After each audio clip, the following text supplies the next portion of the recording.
What is going on, everyone? We are here with another episode of the Spotlight series hosted by yours truly, ACK. Y'all know the drill at this point is we're slowly hitting that 100 episode mark.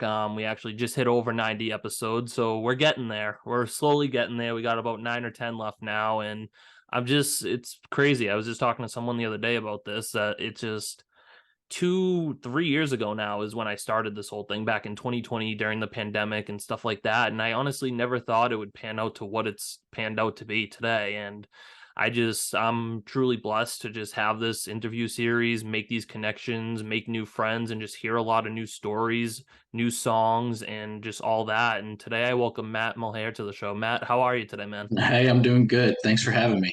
No, of course. I always just appreciate artists just kind of taking time out of their day because I know you're just kind of living life, and you have a show tonight. I just saw on Instagram. I was scrolling through and I saw your name on a I think it's tonight, right?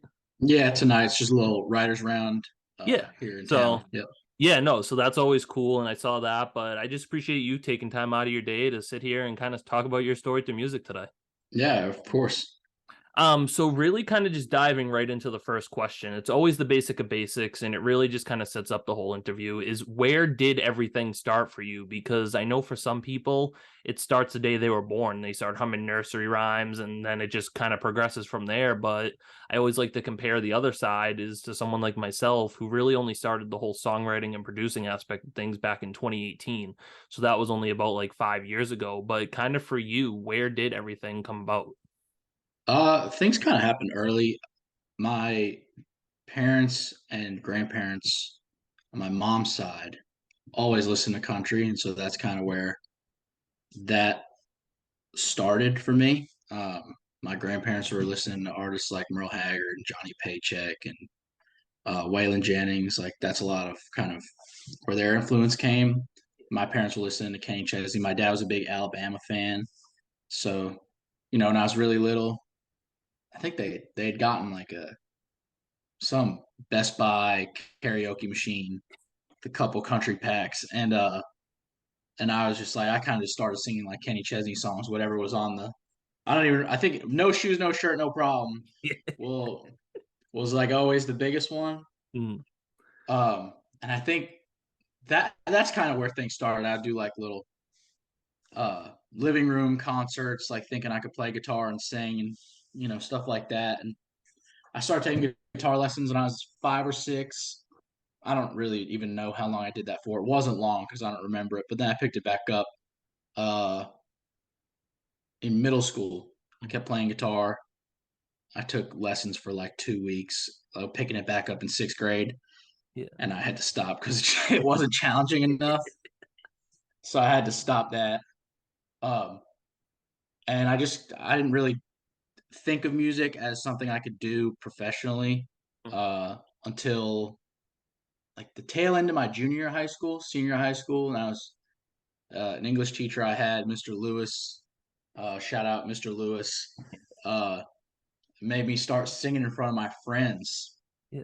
in the basement of my high school, and we used to do it every Friday, and that kind of turned into teachers skipping class to come down and hang out, students skipping class to come hang out. And we got busted once or twice, but it made me look at it and realize that I could kind of at least there was something there. There it wasn't like people were plugging their ears up while I Mm, was down there. It wasn't like, there were no people there ever. yeah. So that kind of made me uh dip my toe into the water a little bit. It had always been there in the back of my mind, but like even the songwriting didn't come until probably that junior year. I think like 2017 Mhm. is when I wrote my first song. So maybe like even the start of my senior year. So I hadn't even been really writing songs for that long. I could sing a little bit Yeah. before I really committed to going to Belmont and coming to Nashville. Yeah, no, and that's awesome, man. And that's always like a big move too, is when you really just pack up all the bags and just move down to Nashville because it can be scary down there sometimes. It's just dipping your toe in there and seeing all these like crazy artists down there doing their thing. And some of them have been writing for so many years and some of them have been playing since they were 10 years old. So like it can be a crazy experience. But I mean, it's always cool to me to really hear how artists come up and when they picked up their first guitar, when they started singing those songs and stuff like that. So that's always one of my favorite questions, and it's always really cool just to hear that upbringing. Yeah, yeah. So kind of talking, you were kind of mentioning you were playing some Kenny Chesney and stuff, and you were talking about some of your grandparents' influences and some of your parents' influences too. But my second question is, I can literally sit here for hours and just make a whole podcast about inspirations and stuff like that. And I always say that 90s early 2000s is really what I grew up on in that country music scene. And then I mean, people always say this comes out of left field, but Chris Daughtry, one of my all-time favorite artists. I love that man, love all his songs, and I've been a huge fan of his ever since I can remember. But kind of for you is when it comes to singing and playing and just kind of when you're needing some inspiration through music, is who are some people that you kind of really look up to and are inspired by in the music industry? Um, I think it changes. I think everybody kind of goes through phases of what they're listening to, what they're inspired by. Um, for me, uh, getting into music more, it was a lot of 2000s country. Just it's just kind of what I grew up on. So I mean, I listened to a lot of my musical influences came from Kenny, like I said, Kenny Chesney, Rascal Flats, Brad Paisley, uh, Keith Urban, like a lot of the earlier stuff. And I think that kind of gave me a foundation. My mom listened to a lot of different music. She was always playing Cher and Journey, Janis Joplin. Like a lot of that stuff was like a lot of what we listened to in the car. Yeah. It was CDs. We couldn't just play whatever we wanted to. So you had to go and sit through the record. I mean, we'd be bouncing records in and out. I'd be in the front seat figuring out what everybody wanted to listen to. So I mean, I think everything kind of has an influence. At least there's definitely a melting pot into a lot of songs and melodies and artists when it comes to the stuff that I write. Yeah. I think as I got older, I kind of phased more into rock. I discovered Alice in Chains and Stone Temple Pilots, Nirvana, Foo Fighters, like that kind of turned into Pearl Jam and Springsteen and Oasis. And that's stuff I still listen to. Mhm. A lot of there's just so many different avenues to be influenced. I think it's kind of by era, just Yeah. kind of where you are as a person, whatever chapter you're in now. Like that's kind of what your influences are, and that's kind of where uh you find that pulse that you're looking for your day to day creativity and artistry.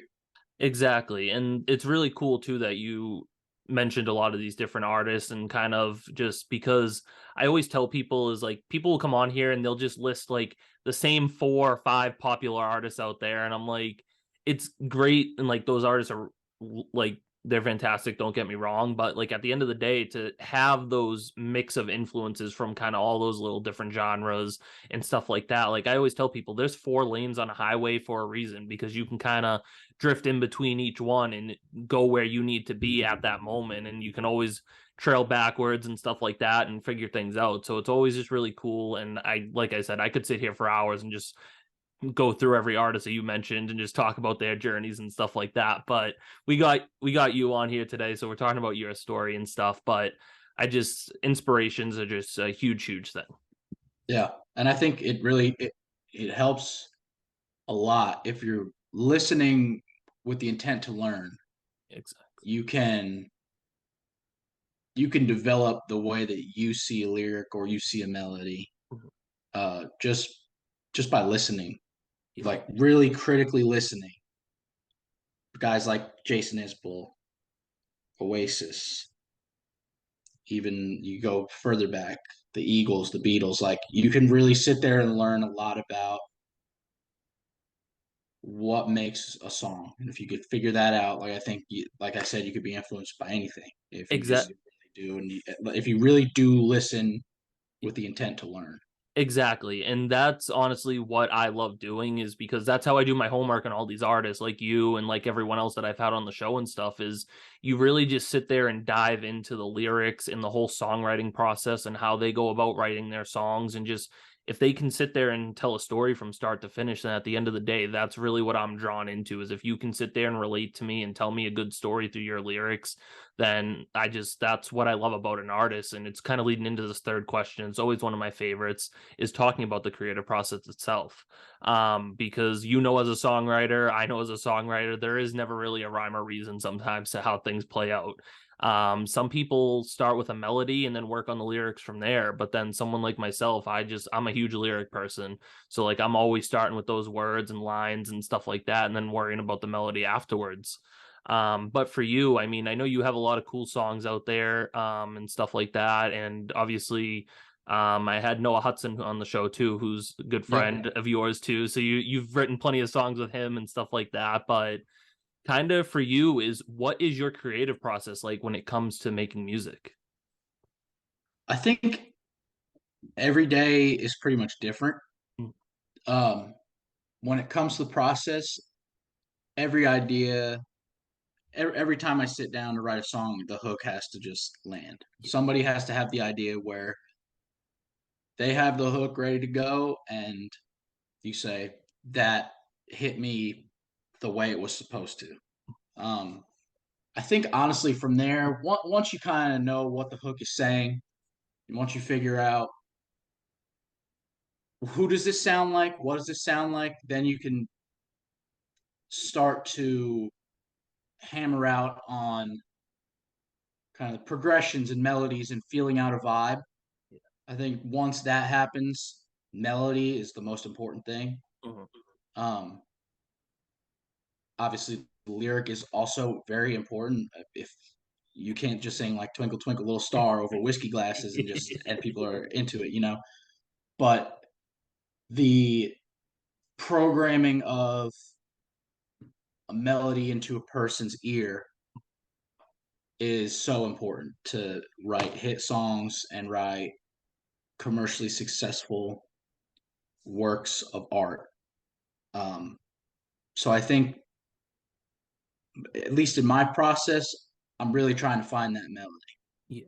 before figuring out, okay, what does this have to say? Mhm. Just looking through a commercial lens. Yeah.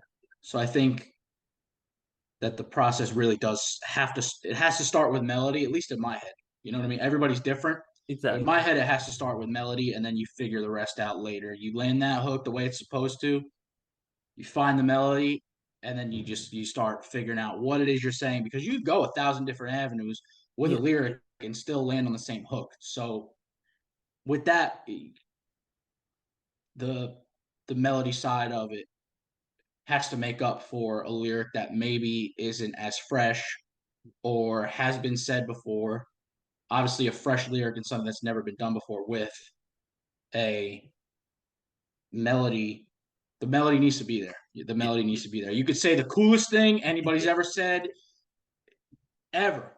Yeah. If the melody is mediocre and it doesn't do anything for the listener and it doesn't make them want to play it 1,000 times, you didn't succeed at your job that day. Right. No, and I totally agree with that. That's really what I look for when I listen to artist music and stuff like that. Is if I'm going to sit there and be able to replay that 100 times and not get tired of it, then at the end of the day, that's what I love. And it's honestly, I always have to shout out Brick Walker, who was on the show. I mean, he said the creative process is like a puzzle. Whether you have a 100-piece puzzle, 200-piece, whatever, you slowly just have to sit there and figure out how all these pieces fit together, and slowly you start putting that border together, you start putting that middle together, and then piece Yep. by piece you have this whole thing, and you can be like, hey, look what I just created, look what I did.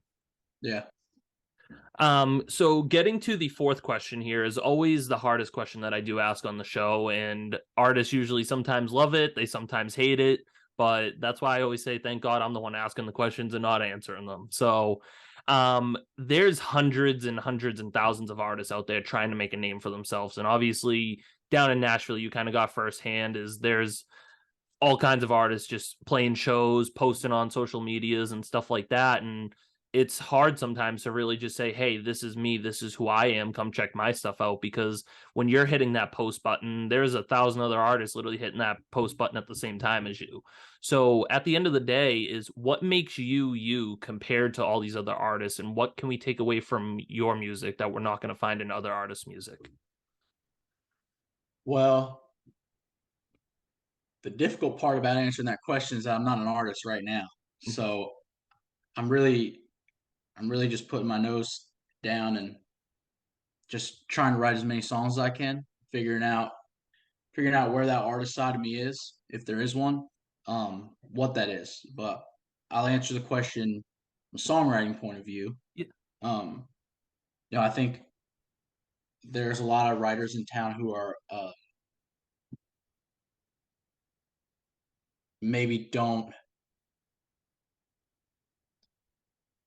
don't try to critically think as much as they make it more of a instinctive thing. It's just kind of they just say whatever comes to mind first, even if it's been done 1,000 times. Yeah. Where like if I'm kind of just freestyling a verse and I say some stuff that has been done before, but I find a few different other ways to say things. I think that kind of makes things stand out and trying to like going back to the puzzle thing, kind of piecing everything together Yeah. to make it a new thought.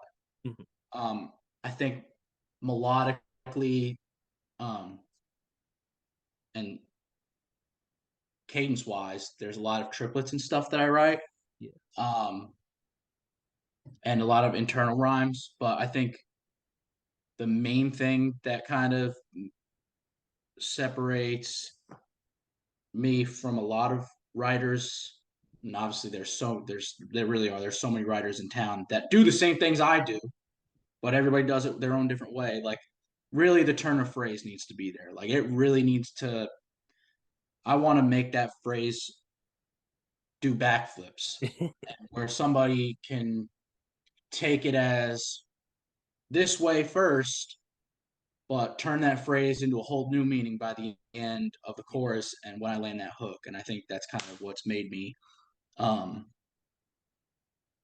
that's kind of what got the attention of people here in town. And Yeah. so No, I and that's really awesome and unique because like that's what I love about lyrics and telling a story and stuff like that. And it actually because we were talking about Noah a little bit earlier because you write with him a lot and stuff like yep. that. And I think you were a co-writer on The Weekend. Were you a Yeah. yeah, Mm-hmm. so it We wrote really that on a retreat a few years ago. yeah, so it really always kind of brings me back to that when you just said that because like that really has like that double meaning and that chorus really has like that backflip because yeah, they had a bad weekend, but also at the same time like there was a weekend and like there was a weak link in that. So it's like really cool like to write stuff like that because yeah, you have that main point, but it can do so many different turns by the end of that song and has so many different meanings and I just that's the kind of stuff that I love when I hear music. Yeah, I appreciate it. No, of course. So kind of getting to the fifth and final question here before we hear a song that you'd sent over for us today is kind of looking towards your future a little bit. You've written a lot of songs with a lot of different artists and you're killing it as a songwriter, but kind of looking towards your future is what are some of your short-term and long-term goals and just what else can we expect down the road from you? I think short term wise, the goal is to continue writing songs and try and get as many people cutting these songs as I can force to cut them. I guess I don't really know. That's kind of just it's almost tunnel vision right now. Just trying to write every day the best thing that I can that day to get in somebody else's ears to pass it along next person, pass it along, and just see what happens. I mean, the batting average is going to take a dip, but you have to. It's a no business. So I think short term wise, I mean that's just what it is. I think long term down the road, it honestly depends on the short term. You know, Yeah. it depends on how successful I am. If I'm at all successful in these next couple of years that I'm here writing songs, um, and kind of just seeing where that takes me. You Yeah. know, um, ideally the songs do okay, and maybe I could sing a few myself. But That's really dependent. It's a lot of consumer. It's a consumer driven business. So I mean, if people cut my songs and they don't do well, maybe I should probably just keep writing songs and try and find the right formula before I try and go out there and be an artist who doesn't know who he is. That, and try to be authentic. But if I figure it out, you know, I'd like to go out there and maybe get on the road a little bit. I don't know. We'll see. I don't really want to get too far ahead of myself. I can't, Right. I got to put one foot in front of the other first, and the song's got to happen. No, exactly. That's what you got to do. But I mean, man, I'm a huge fan of yours. I love what you've been doing in the songwriting part of things, and obviously playing shows and stuff like that too. I saw you play when I was down there in October. So you were killing it down there. But I mean, you're ever up in Boston playing shows or something, you're more than welcome to come up here. But I just love what you're doing, and I can't wait to see what else is going to come for you, man. Thank you. No, of course. So getting to the good part is hearing a little demo that you had sent over the other day. So getting ready for this interview. But kind of before I play a little bit of it, is where did this song kind of come about for you? Um, I had the idea for the song in my phone as just I think I think it was just the title, "Things I'm Going Through," Yeah. and it was just supposed to be uh just a simple thing of just like all these problems and stuff like that. It's just a bunch of things I'm going through, and I was sitting here trying to write it, and I was trying to just make that phrase be something cool, and the hook ended up landing the way it did because I was like going through like instead of personal problems, something that you actually go through. And so that's kind of where the chorus happened. And then I figured out where that hook was going to land. So I had to figure out what that first verse angle was going to be. So I kind of hashed out the first verse and that chorus.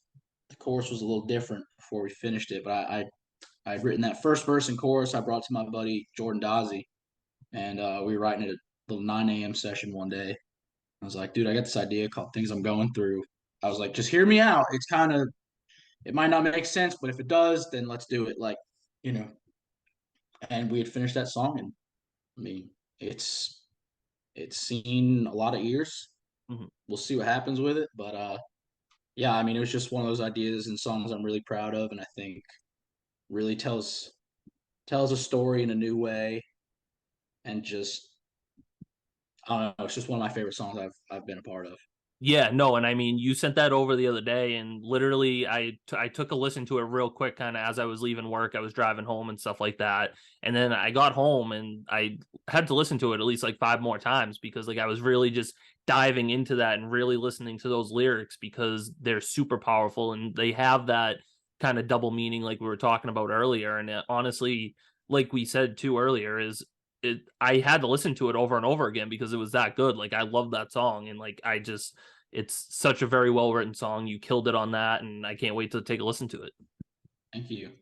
No problem. So kind of without further ado, we're going to take a little listen to things I'm going through.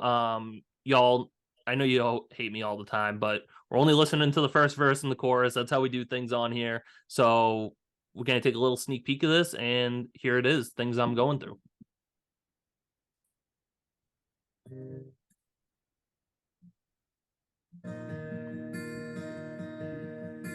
I was sitting at home all alone when the phone rang. My old man on the line saying, "What's up, son? Tell me some new things." I didn't have the heart to tell her she was gone, gone, gone. So I just lied and said, "Pop, here's what's going on. I'm going 25 down a back road, just burning gas, you know how that goes with a crossbreed, crossbreed, dog up in the front seat, talking anything but the truth. Got Sheldon on the station playing Kiss My Ass, got Dad thinking I ain't doing too bad. His point of view, this green grass countryside and fresh can of chew, the only things I'm going through. So that's a little bit of things I'm going through. And I mean, it's always hard for me to play songs on my end because I want to sit here and jam out to them. But if I start singing, glass will start breaking and all that. And I don't want people to not listen to my podcast anymore. But I mean, man, I love that song, and you guys crushed it on that. Thank you. I really appreciate it. No, of course. So kind of before I do my little outro here, man, because that's all the questions I have for you. We listened to some music that you brought to us, but before we go, is where can people kind of go check you out on social medias? Everything on, so I'm not on TikTok or anything like that, but my Instagram is just my name at Matt Mulhare, Mulhare. I don't really keep up with my Facebook too much. But yeah, mainly you can find everything you got to figure out at on Instagram. I got a website that's Perfect. just www.mattmulhare.com if you want to check out the website. Um, but yeah, I mean that's it. I really don't do a lot of social media stuff, so Yeah. you can find me No. on Instagrams. No, absolutely fair enough. But people definitely go check him out. And Matt, again, just thank you so much for taking time out of your day to sit here and talk about your story through music. Thank you, man. I appreciate you having me. No, of course. So that kind of concludes another episode of the Spotlight series hosted by yours truly, ACK. Y'all know the drill at this point is Sundays, 1 p.m. Eastern. We got new music, new stories, new artists. Never know who's going to pop through. And hopefully in about 8 episodes, we'll be at that 100 goal mark and maybe we'll have a surprise for you guys. But y'all stay tuned for next week. And thanks for tuning in today.